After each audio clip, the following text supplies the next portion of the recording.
Plantão Médico Bandeirantes.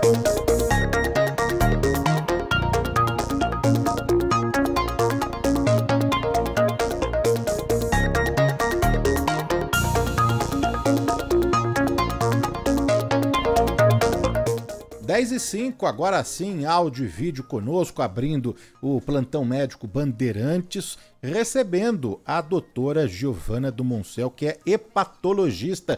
Tudo bem, doutora? Como vai? Seja muito bem-vinda, prazer, obrigado, viu? Bom dia, Danilo. Muito obrigada, eu que agradeço, estou muito feliz em estar aqui com vocês hoje. A gente convidou a doutora Giovana do Moncel, hepatologista, para falar sobre o Dia Mundial do Combate à Hepatite. Não é? De acordo com o Ministério da Saúde, entre 2000 e 2021, esse dado é até o ano de 2021, né, foram diagnosticados mais de 700 mil casos de hepatite no Brasil e 62 mil óbitos atribuídos à hepatite C. E temos aqui dados também da Organização Mundial da Saúde, da OMS, que emitiu um alerta, indicando um aumento nas mortes relacionadas a hepatites, atingindo a marca aí de quase 4 mil mortes por dia em todo o mundo, né? Então, doutora, antes da gente falar da sopa de letrinhas, né, hepatite A, B, C, D, E, queria saber o que é a hepatite como definição. O que é a hepatite, hein, doutora? Então, Danilo, as hepatites são vírus específicos, né? A gente tem vários, como tu falou, uma sopa de letrinhas de tipos de hepatite específicas que são, a gente chama de hepatotrópicas, né? São vírus que atacam especialmente o fígado. Então, a gente tem vírus que lesam o fígado de forma aguda e vírus que lesam o fígado de forma crônica, que não são curados, né? Então, o paciente vira um portador crônico desse vírus e acaba desenvolvendo uma doença crônica do fígado também. Cada hepatite tem as suas particularidades, elas são muito diferentes entre si, mas todas convergem, assim, para o mesmo fim, todas acabam agredindo o fígado em maior ou menor intensidade. Então, todas causadas por vírus, é isso? Por vírus, exato. Então, são as hepatites virais que são chamadas? Por isso que nós chamamos de hepatites virais. Tanto que desde 2023, né, no Brasil, a gente agora tem um mês destinado ao combate às hepatites virais, que é o mês que está iniciando agora. Então, junho é o junho amarelo, desde o ano passado no Brasil, em que é o mês que nós, hepatologistas, especialmente, estamos dedicados a essa conscientização das hepatites virais no Brasil para prevenção e tratamento. Antes dos tipos, né, que você disse que elas são bem diferentes, né, hepatite A, B, C, mas antes elas podem ser também classificadas como aguda ou crônica. Nesse caso, qual que é a diferença entre essas classificações, doutora?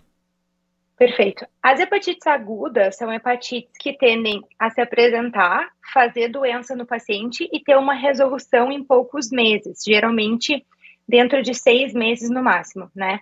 As hepatites crônicas, elas acabam cronificando, e cronificar justamente passa desse período de 6 meses, né? Então, são hepatites que o corpo do paciente não é capaz de combater a infecção e acaba ficando portador crônico dessa doença. Algumas hepatites, como a hepatite A, são agudas por natureza, jamais cronificam. Mas a gente tem hepatites como a B e a C, que são hepatites que têm as duas formas de apresentação. Então, podem se apresentar como uma hepatite crônica, mas como uma hepatite aguda, mas também podem cronificar, né? Então, vai depender do paciente do momento em que a infecção ocorreu. Então, nessa crônica, o paciente vai conviver sempre com o vírus, é isso? É, exato. Até ser tratado ou curado. Então existe cura. Claro, existe cura. Quando a gente fala de hepatite crônica, né, a gente fala de hepatite no Brasil B, C e D. A gente tem hoje para hepatite C novas medicações que a gente chama de DAAs que conseguem atingir cura nos pacientes em mais de 95% dos casos. Então, são medicações muito modernas e hoje a gente fala já em erradicação da hepatite C nos próximos anos aí no Brasil e no mundo devido a essas medicações modernas. A hepatite B é uma hepatite crônica que tem cura, mas muito mais raramente, mas a gente tem medicações que conseguem, então, controlar e negativar a carga viral no paciente, né? Manter os níveis de vírus indetectáveis, mas esses pacientes, a grande maioria desses pacientes vai precisar utilizar a medicação pela vida inteira. Vamos começar a explicar então, doutora, já que você entrou nos tipos, né? Explicar cada uma delas. A gente pode começar pela hepatite A? Vamos, claro. A hepatite A é ideal de começar, porque ela é uma hepatite muito comum no Brasil. É muito interessante a gente falar sobre ela agora, porque a gente viveu nos últimos 6 meses diversos surtos de hepatite A no Brasil e um aumento intenso do contágio, né? E como tu falou, Danilo, aqui no Rio Grande do Sul, especialmente, em que a gente está vivendo um estado de calamidade pública, né? Com uma grande catástrofe climática, a hepatite A é uma grande preocupação nossa na transmissão e na tentativa de prevenção, então, da contaminação desses pacientes, dessa população que está vivendo nesses ambientes molhados, né, contaminados, onde as enchentes ocorreram, especialmente hoje ali, região metropolitana de Porto Alegre. A hepatite A é uma hepatite aguda por natureza, ela não é uma hepatite que cronifica, tá? E ela é uma hepatite que é transmitida por água e alimentos contaminados, ou contato pessoa a pessoa, né? Uma pessoa infectada pode infectar, por exemplo, as pessoas que convivem com ela em casa ou no trabalho. É uma hepatite aguda que geralmente é leve e autolimitada, isso quer dizer que tem sintomas que vão se resolver sozinhos, o próprio corpo do hospedeiro, do paciente, consegue resolver a infecção. Muitos pacientes vão ter hepatite A sem desenvolver sintoma, inclusive, a gente às vezes faz sorologia de hepatite A para ver se o paciente já se contaminou no passado, se tem uma cicatriz sorológica. Muitas pessoas têm e nem sabem que tiveram hepatite em algum momento. Mas é muito comum os pacientes dizerem que tiveram uma hepatite na infância, tiveram um amarelão, eventualmente internaram no hospital. O mais comum é ter sido hepatite A, né? É uma hepatite que, em alguns casos, pode se apresentar um pouco mais grave, pode fazer amarelão ou icterícia, deixar a pele bem amarelada, né?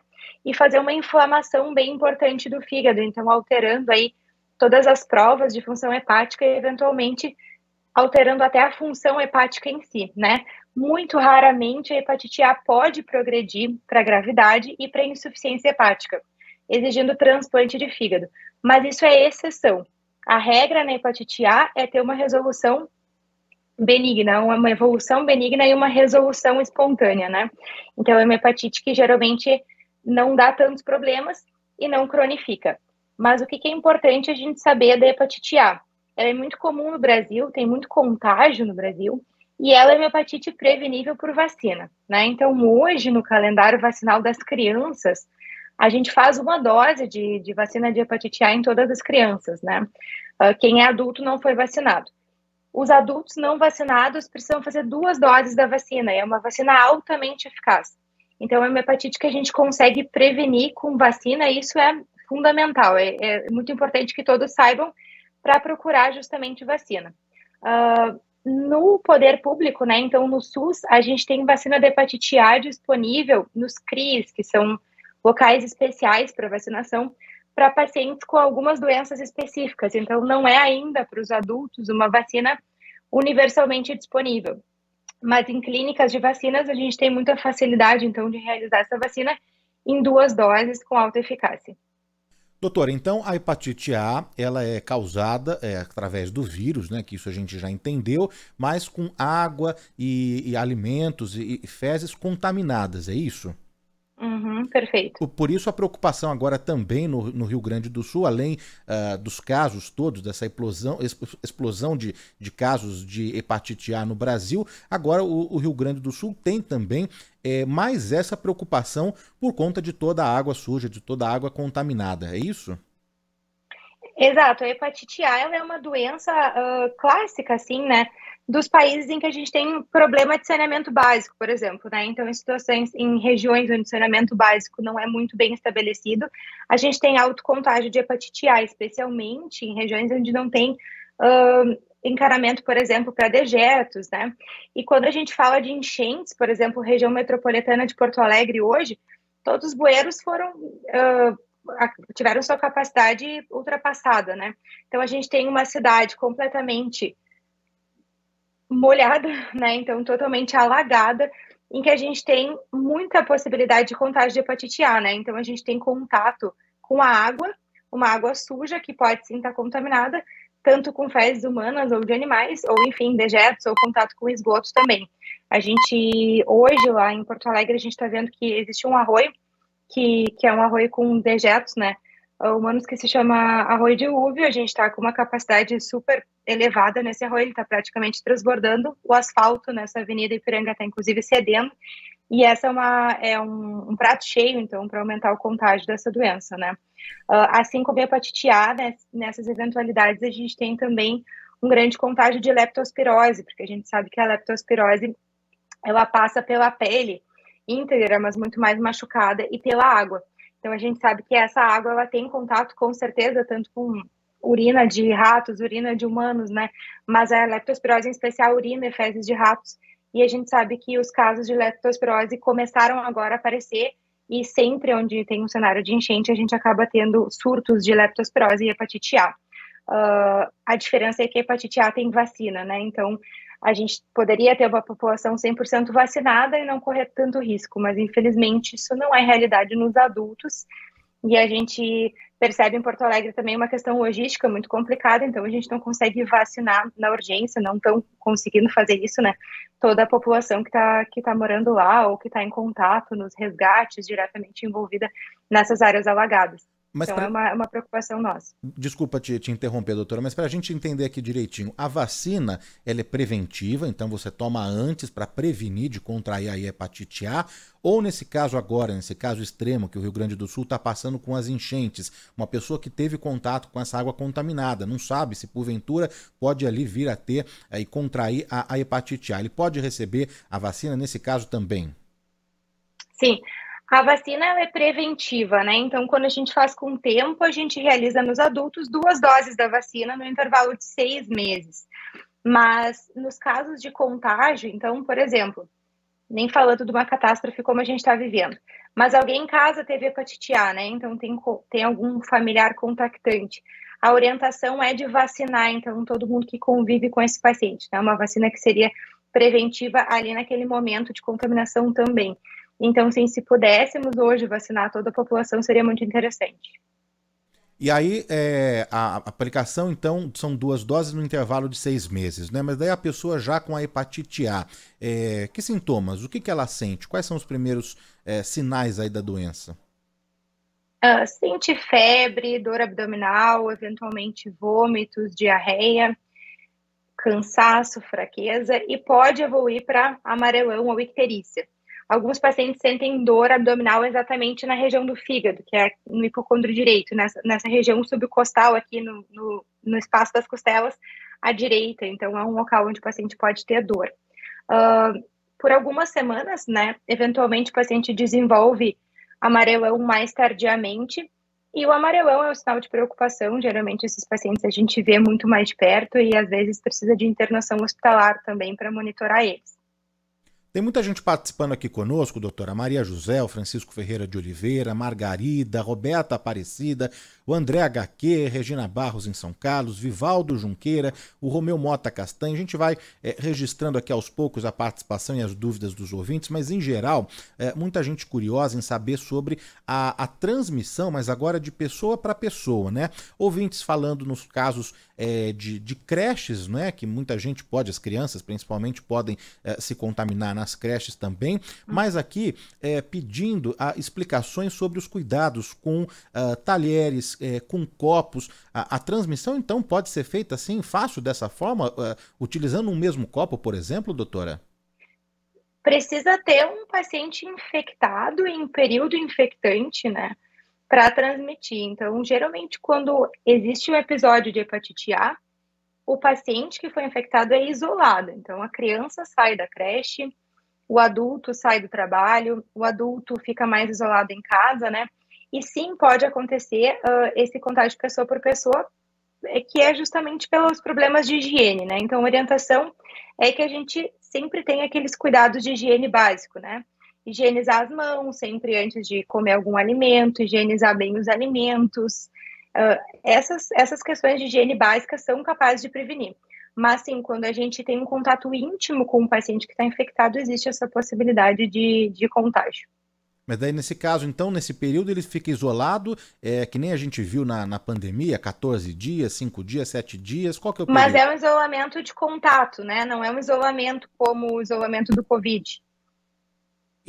O Covid a gente isolava por gotícula aerossol, né? Então a pessoa não podia conviver assim, sem máscara com outras pessoas. O isolamento da hepatite A é por contato. Então a pessoa poderia conviver, conversar, tudo, mas compartilhar realmente alimentos, louças, sem ter uma higienização adequada é um risco de contágio. E como eu falei, quem convive intimamente com esse paciente que está contaminado é orientado a ser vacinado. Então nesse caso então não é necessário o uso de máscara, evidentemente, porque não é por gotícula, é isso? Não, exatamente. O contato é por contato. A gente está conversando aqui na Rádio Bandeirantes, no Do Bom e do Melhor, no nosso quadro de saúde, de prestação de serviço, no Plantão Médico Bandeirantes, com a doutora Giovana Dumoncel, que é hepatologista, e hoje falando sobre o Dia Mundial de Combate à Hepatite, né? Na verdade, a gente vai virar o calendário, né, na semana que vem, e aí sim teremos o mês, né, da conscientização e do combate às hepatites virais, né? Muitas perguntas, muitas dúvidas aqui. Já que a gente falou da hepatite A e essa aprendemos aqui que é a mais comum, teve um ouvinte que mandou mensagem aqui no nosso chat do YouTube. Danilo, em 1975, com 21 anos, eu tive hepatite e até hoje eu não sei qual é a letrinha. Tem como esse paciente, aqui é o Romeu Mota Castanha, tem como ele saber com qual que ele teve contato? Muito provavelmente a A, mas pode ser alguma outra. Como faz para descobrir, doutora? Tem. Então, a gente consegue fazer exames de sangue, que são as sorologias, e que vão nos mostrar essa cicatriz sorológica, vão mostrar que houve contato prévio, né? Os pacientes que já tiveram hepatite A, eles ficam com um exame chamado anti-HVA IgG reagente pela vida inteira. E o interessante é que uma vez que a gente tem hepatite A, nós ficamos imunes para a vida toda também, então não existe reinfecção de hepatite A, né? Então, facilmente, com esses testes sorológicos de sangue, a gente pode descobrir se foi hepatite A ou, eventualmente, hepatite B aguda. O mais provável é que tenha sido hepatite A. Então, uma vez que ele contraiu, ele não contrai mais, então? Não. É uma infecção na vida. Teve contato e é uma vez, né? A gente tem perguntas aqui de áudio também, né? Chegando no nosso WhatsApp. Vamos começar aqui a registrar a participação dos nossos ouvintes. Vamos colocar a primeira aqui. Opa, peraí, vamos lá. Bom dia, Danilo Roberto de Embu-Guaçu. Meu marido teve quando criança na roça, tá? Ele e os 3 irmãos. Aí foi tratado, né, na roça, enfim. Daquela forma, antigamente, tá? Hoje ele tem 46 anos. Tem uma vida normal, nunca teve mais nada. Mas tem algum risco de no futuro ele vir ter algum problema de hepatite no fígado por conta disso? Ele nem bebe nem fuma. E aí, doutora, Perfeito, fica Danilo. alguma consequência aí, alguma sequela? Essa é uma grande dúvida das pessoas, né?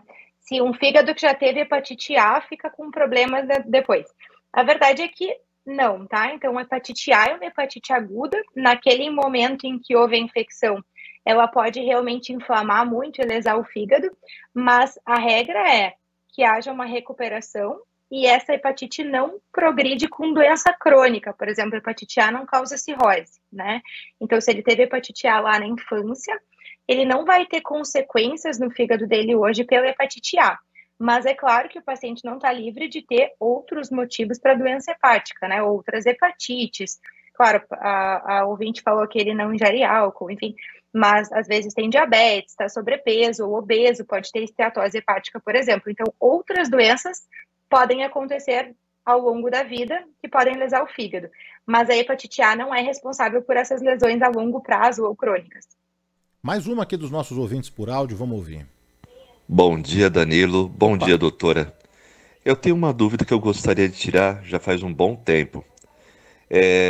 Uma pessoa pode ter tido hepatite há muitos anos atrás e ainda assim constar no sangue dela algum resíduo de que ela teve hepatite no passado? Eu pergunto por quê. Hoje eu tenho 52 anos e tive hepatite com 5 anos de idade.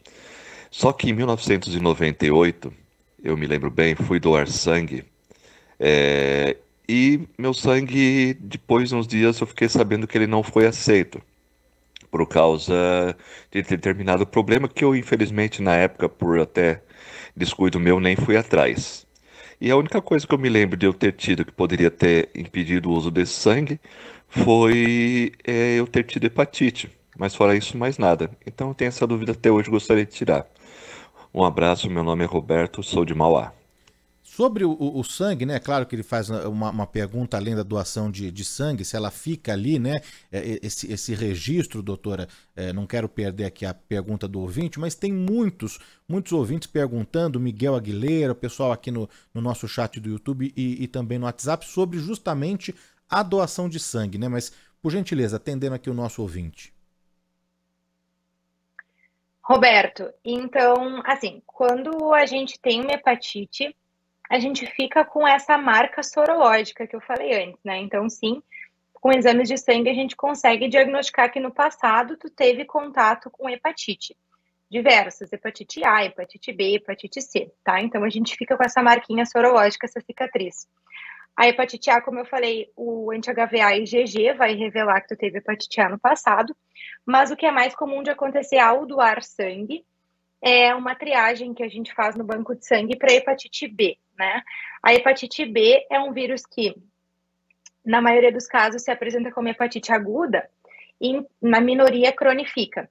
Mas, mesmo os casos que têm hepatite B aguda e resolvem a infecção, né, que ficam com imunidade, acabam ficando com uma cicatriz sorológica que é o anti-HBC. E isso é testado no banco de sangue. Então, o mais comum de acontecer com os pacientes é isso. É dizerem, ó, o seu sangue foi descartado porque existia uma marquinha, né, uma cicatriz sorológica, e que a gente não pode utilizar esse sangue para doação. Mas o senhor não tem hepatite hoje. Geralmente os bancos de sangue orientam os pacientes. Se existe hepatite crônica mesmo, porque aí o perfil do resultado dos exames de sangue é diferente, o banco de sangue entra em contato com os pacientes e marca uma consulta, então, com o infectologista para aconselhamento.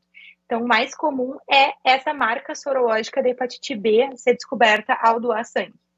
Mas então o Miguel Aguilera pergunta justamente isso, né? Mesmo após o tratamento, não tem mais, mas tem essa marca sorológica, pode ou não doar sangue? Quem teve contato com hepatite B não pode doar sangue, tá? Por quê? Aí é um pouquinho mais complexo, mas assim, o vírus da hepatite B, ele cura, mas ele fica armazenado no nosso DNA a vida toda, tá? Então ele fica ali dormindo, armazenadinho, e não, na grande maioria dos casos nunca vai dar problema. Mas quando o paciente teve contato com hepatite B, se eventualmente ele usar alguns quimioterápicos ou imunossupressores muito fortes, que a gente usa eventualmente, por exemplo, em transplante de órgãos, né? Esse vírus da hepatite B, ele pode ser reativado, tá? Então, por que no banco de sangue a gente descarta esses sangues que tiveram contato com o vírus da hepatite B? Porque os pacientes que estão recebendo sangue no hospital são pacientes muito debilitados, pacientes muito graves, né? E alguns deles podem estar, assim, suscetíveis à reativação do vírus. Então, por esse motivo, sempre que um sangue tem contato com hepatite B, a gente não pode aceitar para doação. Toda doação de sangue, então, é feito e é visto, checado, esses registros, essas marcas sorológicas, não só de hepatite, mas eventualmente de outros. É feita essa checagem na doação, doutora? Sim, é feito um painel grande de checagem, né? HIV, por exemplo, também entra no painel, outras doenças sempre. Que tem que ter em mente, né, que quem está recebendo esse sangue é um paciente muito doente, ele não pode correr o risco de receber mais uma infecção justamente pelo contágio de sangue. E é isso que acontecia muito frequentemente no Brasil antes dos bancos de sangue serem testados, né? Então a gente sabe que antes dos anos 90, ali, mais exatamente 92, 93, a gente não tinha esses testes nos bancos de sangue. Então, muitos pacientes contaminados por hepatite C ou hepatite B foram contaminados por transfusão sanguínea no hospital, né? Então, sempre que a gente encontra um paciente que tem hepatite B ou C crônica, a gente faz essa pergunta, né? Alguma vez recebeu bolsa de sangue antes dos anos 90? E muitos pacientes tiveram um acidente ou mulheres que ali no parto precisaram receber sangue, e esse pode ter sido contágio, porque justamente o sangue é uma das oportunidades maiores que a gente tem de contaminar com hepatite B e C, né? Então, hoje, graças a Deus, a gente testa e esse contágio é virtualmente inexistente, assim, não ocorre mais. O Gilberto Almeida do Jardim Universal está conosco aqui, o Clodoaldo Tibiriçá também, a Estela Abdala e o Sidney. O Sidney tem pergunta, a gente já vai repassar aqui, eles estão ouvindo a gente em Florianópolis. O Evandro Lamoglia, a Salles do Rio Grande do Norte, é isso? Doutora Giovana, excelente hepatologista, conhece a fundo a especialidade, é paciente. Que bacana, o Salles que mandou mensagem. O Alexandre Galvão, o Alexandre Galvão tem uma pergunta sobre a hepatite medicamentosa, se pode ser causada por excesso de medicamentos, e que é a mesma dúvida do Wilson Martins, doutora. A hepatite medicamentosa não tem nada a ver com as hepatites virais, né? Então, não é causada por um vírus, é causada por medicamento. Pode ocorrer e acontece muito frequentemente, tá? Diversas medicações podem fazer hepatite medicamentosa, tá? Eu acho que talvez a mais conhecida seja o paracetamol, a mais falada seja o paracetamol. O paracetamol em altas doses, e quando a gente fala de dose segura de paracetamol, a gente fala de 4 gramas por dia, né? Lembrando que o comprimido de paracetamol tem 500 miligramas a 750 miligramas. Então, 4 a 5 comprimidos de paracetamol seria seguro, mais que isso já não é seguro, mas doses muito mais altas que isso podem fazer hepatite medicamentosa e hepatite grave, inclusive necessitar de transplante hepático para salvar o paciente nesse cenário. Assim como o paracetamol, a gente tem diversos antibióticos, anticonvulsivantes, enfim, tem muitas medicações que podem fazer isso sim. Mas então não entra em nenhuma sopa de letrinhas, né? Em A, B, C, D, E, ela é uma outra categoria. A gente chama de hepatites tudo que é capaz de inflamar o fígado, né? Hepatite é inflamação hepática. Então, hepatite pode ser por diversas causas. Por isso que essas hepatites que a gente está conversando hoje são as hepatites virais, né? Que aí sim a gente está falando da sopa de letrinhas. São as hepatites causadas por vírus que tem uma especificidade de atacar o fígado, né? São hepatotrópicos.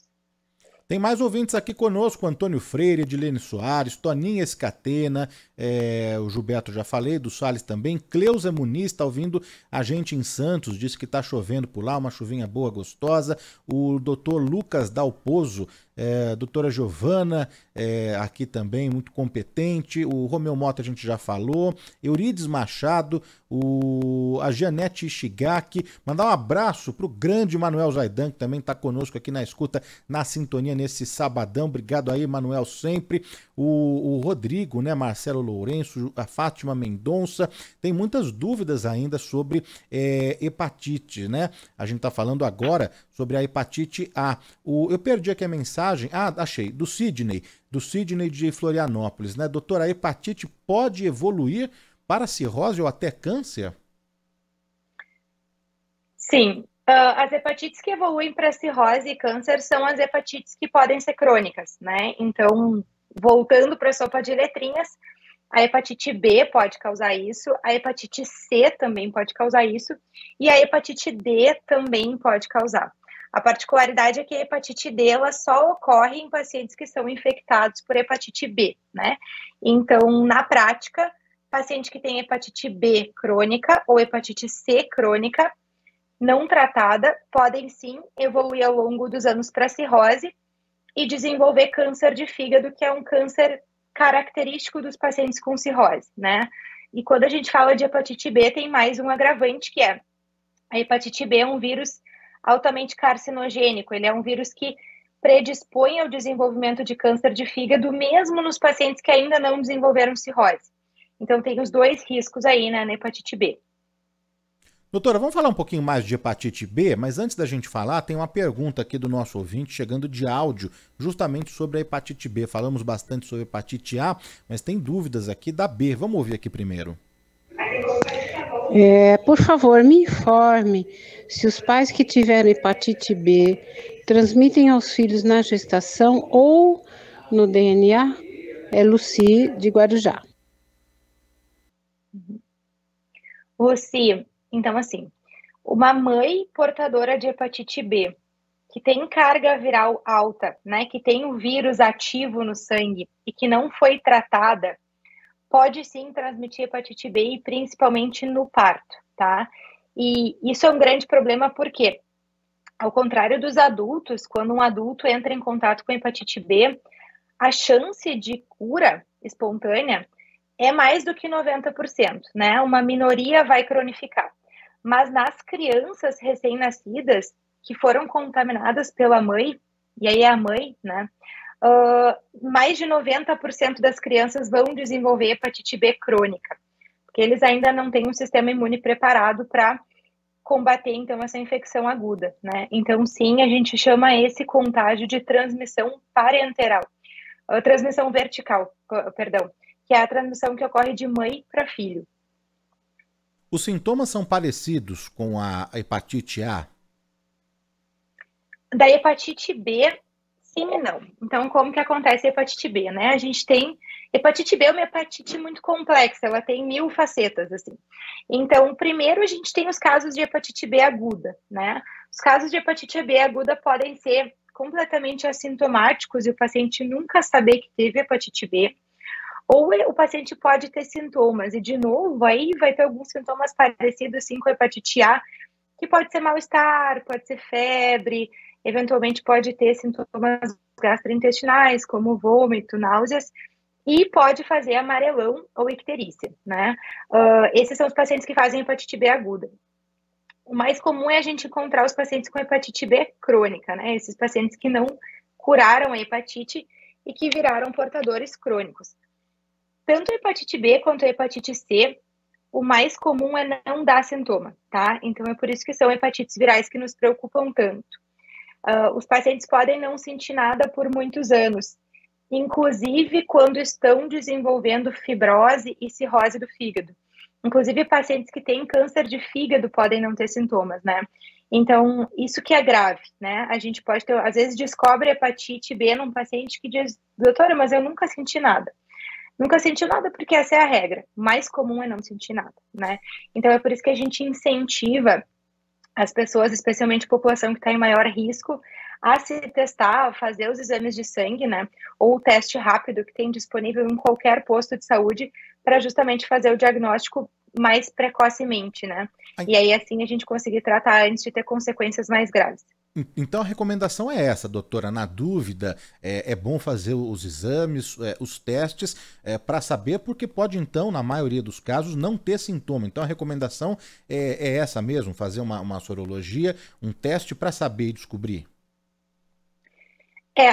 Especialmente população em risco, né? Então, quando a gente fala de hepatites virais B e C, a gente fala de pessoas que não têm parceiro fixo, que têm relações sexuais sem preservativos, que têm mais de 2 parceiros por ano, homens que fazem sexo com homens, usuários de drogas injetáveis, né? Pessoas que compartilham seringas, pacientes em hemodiálise também são população em risco, moradores de rua. Então, a gente tem uma lista extensa de gente que está em maior risco de transmissão dessas duas hepatites, e essas populações têm, sim, recomendações de serem testados periodicamente, né? Então, 1 a 2 vezes por ano. Ao resto da população, né? A população que não tem exatamente risco aumentado, tem orientação de também fazer pelo menos um teste na vida. Eu oriento fazer, especialmente quem está em fase sexualmente ativa, assim, né? 1 vez por ano eu acho interessante fazer, um teste muito rápido, muito fácil e disponível para todos, né? E a gente acaba fazendo o diagnóstico em quem menos espera. A hepatite não tem cara, não tem jeito, não tem como olhar para a pessoa e suspeitar que ela tenha. Todo mundo pode ter, né? E são infecções graves aí que podem ter consequências que a gente não deseja para ninguém e que a gente pode prevenir. Mas é importante saber que a hepatite B também tem vacina, tá, gente? Assim como a gente falou da vacina da hepatite A hepatite B hoje é uma hepatite que a gente vacina desde o nascimento da criança. Então, o bebezinho nasceu, já recebe uma dose de hepatite B e vai ser vacinado ao longo dos primeiros meses de vida, né? E os adultos também devem ser vacinados. Então, quem tem mais do que 30 anos não foi vacinado na infância, tá? Ainda não fazia parte do protocolo de diretrizes de vacina infantil. Então, essas pessoas eu oriento que sim, confiram se foram vacinadas ou não, façam o teste para descartar que são portadoras, e se não são portadoras e não foram vacinadas, que comecem o protocolo de vacinação, disponível em qualquer posto de saúde, composto por 3 doses da vacina, que é feito no intervalo também de 6 meses, uma vacina altamente eficaz e que previne cirrose, previne câncer de fígado e previne hepatite muito grave. Por que o portador não pode ser vacinado? É porque a vacina é para evitar a infecção, né? Então, se você já tem a infecção, ela não tem eficácia nenhuma. A Maria Lúcia Monteiro está aqui conosco, ela tem dúvidas aqui com relação ao tratamento, né? Eu descobri que tinha hepatite C, a gente já vai entrar lá há 15 anos. Fiz tratamento com medicação de alto custo por 6 meses. Quando descobri, fiz biópsia, o fígado estava endurecido e inflamado, né? Mas com o tratamento zerou. Mas eu tenho o vírus para sempre, faço exames a cada 6 meses, está tudo bem, não posso tomar anti-inflamatório, nem nada que contém álcool, né? A gente já vai falar, viu, Maria Lúcia, da hepatite C, mas então o que tranquiliza é saber que a hepatite A e B tem vacina, não é? No caso de ter dúvida, de não ter mais a caderneta ali de vacinação, o adulto, né, principalmente, ele pode ir lá tomar de novo uma dose, doutora? Pode, mas ele pode fazer o exame para ver se ele é imune também, né? Que é o anti-HBS, que é um exame de sangue que a gente faz. Então, se a gente fica na dúvida, a gente pode fazer esse exame chamado anti-HBS. Se for não reagente, a gente inicia, então, o protocolo de vacina. O Rogério de Santos está adorando aqui a entrevista, né, as explicações, porque diz que a mãe fez uma cirurgia antes de 1990, um exame clínico de rotina foi usada a hepatite C, fez o tratamento, porém 10 anos depois desenvolveu câncer de fígado, né? Infelizmente veio a falecer, né? Relato aqui do nosso ouvinte, né? Tem perguntas aqui de áudio também, vamos colocar mais uma aqui para a doutora. Bom dia.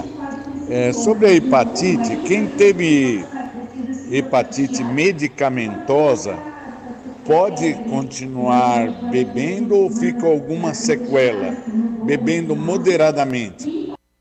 Leandro de Santo André. Ele fala da medicamentosa, mas a gente pode aplicar isso para as outras também, porque todas elas agridem o fígado, não é isso, doutora? Sim. Leandro, essa pergunta é um pouquinho complicada. Tem que saber exatamente como que foi a tua hepatite medicamentosa, né? E se teve consequências ou não. Existe hepatite medicamentosa que acontece num período curto de tempo e se resolve, e existe hepatite medicamentosa que progride para cirrose, por exemplo, né? Então a gente teria que saber qual é a gravidade da hepatite que tu teve. Quando a gente fala de álcool, a gente tem que lembrar que não existe, gente, dose segura de álcool, né? Então essa é uma recomendação que sempre tem que ser lembrada. Não tem eu dizer assim, uma latinha de cerveja no final de semana é seguro. Não é, especialmente para os pacientes que têm alguma doença de fígado. Então, o ideal certo é que qualquer paciente portador de doença hepática, seja hepatite viral ou qualquer outro motivo de doença hepática, evite ingerir álcool, isso é o mais seguro. Nos portadores crônicos de hepatite C e B, isso é claramente proibido, né? Meus pacientes que têm hepatite B e hepatite C sabem que não podem fazer uso de álcool, especialmente porque a grande maioria deles, se não desenvolveu cirrose, pelo menos desenvolve algum grau de cicatrizes no fígado, e a gente não quer que essas cicatrizes progridam, né? Quer deixar a doença estacionada, deixar o fígado se regenerando, e o álcool, ele é um grande insulto para o fígado, né? Ele é um grande vilão do fígado, então sempre que a gente puder evitar, é melhor. Margarete Oda está aqui na nossa audiência, obrigado sempre, a Marilúcia Puzóvio, o Ricardo Sanches e esposa, a Loreta Bellini lá em Santana, outro dia ela conheceu a mãe da Juliana Lombardi, né, que trabalhou aqui conosco, um abraço, a Ângela Ormundo também, a Silvia Stanzioni, a Toninha Escateno, o Heleno Souza, Jorge Camargo, a Nelly Melo, que voltou de uma viagem maravilhosa, postou as fotos aqui no Instagram, a Vanessa Garbo, quem mais? A Maria Elizabeth Gianotto já mandei aqui, a Marina Queiroz também, a Denise Corrochano disse que está tirando várias dúvidas aqui na entrevista e ela quer saber, doutora, então, quais os tipos de hepatite que tem cura e vacina? Então, assim, hepatites que têm vacina, hepatite A e hepatite B. Essas hepatites, pessoal, virtualmente a gente consegue evitar, né? Na população em geral. Então, quanto mais a gente vacinar, melhor. Hepatite que tem cura, hepatite C, tá? Mas eu vou falar melhor quando a gente entrar na hepatite C sobre o que é essa cura e o que significa ter cura da hepatite e cura da lesão hepática, tá? Isso a gente vai falar em detalhes. Hepatite E é uma hepatite que não tem vacina, mas que geralmente também é autolimitada, é uma hepatite aguda, muito parecida com a hepatite A. E a hepatite D, que é aquela hepatite que acontece junto com a hepatite B, também a gente consegue tratar. Hoje a gente não fala mais de nenhuma hepatite que a gente não consiga tratar, né? Ou a gente cura definitivamente, como a hepatite C, ou a gente consegue controlar a hepatite e manter o sangue sem nenhum vírus, assim como a gente faz nos pacientes que são portadores crônicos de hepatite B. Então, por isso que é tão importante a gente fazer o diagnóstico dessas doenças, porque tem tratamento.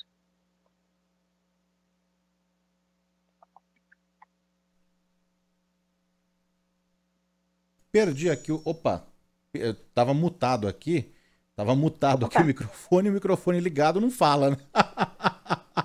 A gente apertou um botão errado aqui, mas faz parte. Ao vivo é assim mesmo, né? Mas regulando já de volta aqui, tava estourando aqui a nossa caixinha de som, né? O Douglas Vicente tá aqui acompanhando a entrevista. Chegou agora a Cláudia Rosana também, a Caroline Matheus de Santo Amaro, então ela tá falando da importância da vacina, não é?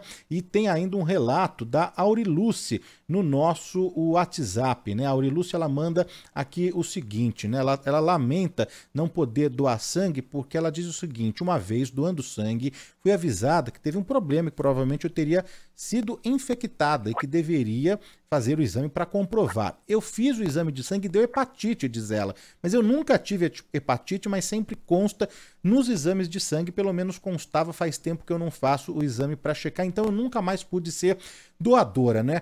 Nesse caso, então, mesmo, né, ela disse que nunca teve hepatite, mas então pode ter acontecido isso, dos sintomas silenciosos, né, doutora? Então ela ter tido contato e nem saber, né?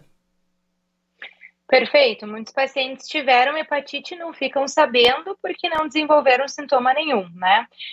E como eu falei, geralmente nos bancos de sangue, o que a gente mais vê é o contato prévio com hepatite B.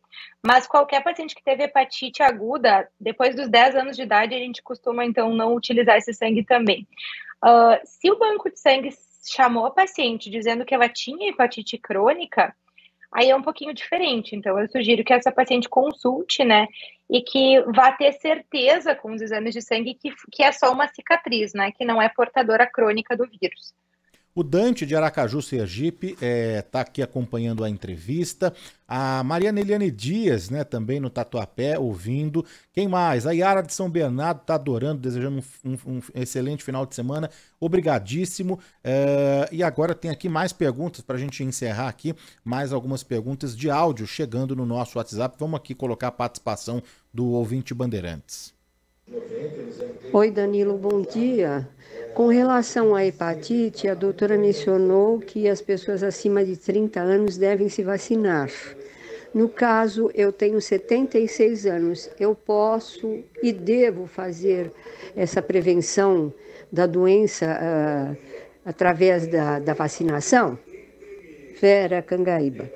Obrigado, Vera. É a mesma dúvida do Armando. O Armando Bezerra mandou no chat do YouTube. Doutora, preciso tomar as vacinas, pois tenho 71 anos. Podem, sim, inclusive está no calendário vacinal do idoso, né? Então, a gente tem diversas vacinas no calendário vacinal do idoso e é importante fazer a vacina da hepatite B e da hepatite A também. O contágio, às vezes, por exemplo, talvez o risco sexual seja menor nos pacientes que são mais idosos, mas a gente tem contágio, inclusive, de hepatite B, por exemplo, por pérfuro cortantes, eventualmente, numa manicure que não tem o autoclave que funciona, não higieniza, né, adequadamente o alicate, por exemplo. Então, nos momentos menos esperados, que a gente não imaginaria que pudesse acontecer, às vezes a gente evidencia que esse foi o local onde existiu o contágio, né, a contaminação. Então, sim, não tem contraindicação de fazer essa vacina nessa idade depois dos 70. O José Ribeiro perguntou aqui sobre os exames, né, que podem detectar a hepatite. A sorologia por exame de sangue mesmo, né, doutora? É só pedir lá a sorologia para hepatites, é isso? Se for no posto de saúde, vai fazer um teste rápido. Teste rápido do posto de saúde inclui hepatite B, hepatite C, HIV e sífilis. É um teste super rápido, simples e que está disponível para todo mundo. E é Se for confiável? fazer no laboratório... E tem margem assim Sim. ou não? É um teste super confiável, tá? Uhum. E se for fazer no exame de sangue, aí sim a gente também tem sorologias específicas para colocar no exame de sangue. Aí um pouquinho mais complexo a sorologia, eu recomendo que seja solicitado por um médico. A Loreta perguntava aqui sobre a vacinação na terceira idade, se é aconselhável. A doutora já falou sobre isso, que sim, que está no calendário da vacinação do idoso. O Araci do Jaguaré também aqui, adorando a entrevista. O Valdinei mandou um relato aqui pra gente, não é? Quem mais? O Michel de Santos, da cidade de Santos, ele disse que foi vacinado contra a hepatite B, ele não pegou, ele não tem hepatite, então a doação de sangue é normal, ele pode sim doar sangue, não, doutora? Sim. O Alexandre Galvão, da Zona Sul, pergunta se no dentista também pode acontecer a contaminação. É menos provável, porque a gente espera que no dentista tenha uma higienização adequada, né, de todos os instrumentos que ele utiliza. Então, é menos provável, mas claro que é possível. Outro local de contaminação possível é, por exemplo, em locais em que fazem tatuagem, né, que usa pérfuro cortante e que usa o mesmo dispositivo para fazer tatuagem em várias pessoas. Então, se esse dispositivo não é higienizado adequadamente, que a gente usa esses aparelhos de autoclave, pode sim ocorrer contaminação. Por isso que também, sempre que o paciente faz tatuagem num lugar que não é muito conhecido, que às vezes é até meio clandestino, a gente percebe esse risco e às vezes é o motivo da contaminação. Daniel Rodrigues dos Santos Filho, Edgar Maia na sintonia, em Boiçucanga, como sempre, bela escolha na pauta médica, bem esclarecedora. Maria Diva Pina, muito bom, assunto importante, falar também sobre a vacina, né, contra a hepatite é essencial. O Adão Carvalho falando do conhecimento aqui da doutora, né, tá gostando muito aqui da entrevista. Então é o seguinte, eu vou convidar os ouvintes a continuarem acompanhando o trabalho da doutora Giovana no Instagram. Por lá ela esclarece dúvidas, publica vídeos, faz live, então é só seguir @Giovana_hepatologista, Giovana com N só, Giovana_hepatologista, tirando todas as dúvidas, não só sobre hepatite, né, mas as doenças que acometem o fígado também, não, doutora? Perfeito. Danilo, obrigada. Deixa eu te falar uma coisa, Diga. Duas perguntas que a gente acabou não respondendo sobre hepatite C e que eu acho importante a gente falar rapidinho. Por favor. Então, a hepatite C, a gente sabe que tem cura, né? Com essas novas medicações, a gente consegue curar mais do que 95% dos pacientes. E os 2 relatos que vieram para nós foi de paciente que fez o tratamento e curou, mas que ainda tem cicatrizes nesse fígado, né? E outro paciente que é a mãe de um ouvinte, né? Que fez um câncer de fígado depois de ter curado o vírus. Então, o que é importante saber da hepatite C?